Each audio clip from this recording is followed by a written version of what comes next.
The Lone Ranger was ambushed and captured by an enemy war party. The enemy chief proclaims, "So, you are the great Lone Ranger? In honor of the Harvest Festival, you will be executed in 3 days, but before I kill you, I grant you 3 requests. What is your first request?" The Lone Ranger responds, "I'd like to speak to my horse, Silver." The chief nods. Silver is brought before the Lone Ranger. He whispers something in Silver's ear, and the horse gallops away. Later that evening, Silver returns with a beautiful blonde woman on his back.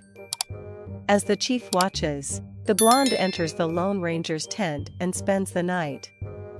The next morning, the chief admits he's impressed and says, "You have a very fine and loyal horse, but I will still kill you in 2 days. What is your second request?"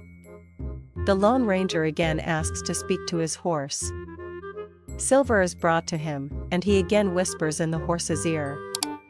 As before, Silver takes off and disappears over the horizon. Later that evening, to the chief's surprise, Silver again returns, this time with a voluptuous brunette, more attractive than the blonde. She enters the Lone Ranger's tent and spends the night. The following morning, the chief is again impressed and says, "You are indeed a man of many talents, but I will still kill you tomorrow. What is your last request?" The Lone Ranger responds, "I'd like to speak to my horse, alone."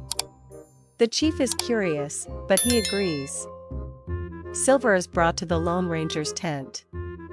Once they're alone, the Lone Ranger grabs Silver by both ears, looks him square in the eye and says, "Listen, very carefully, for the last time, I said bring posse." Subscribe to this channel for more dirty jokes every day.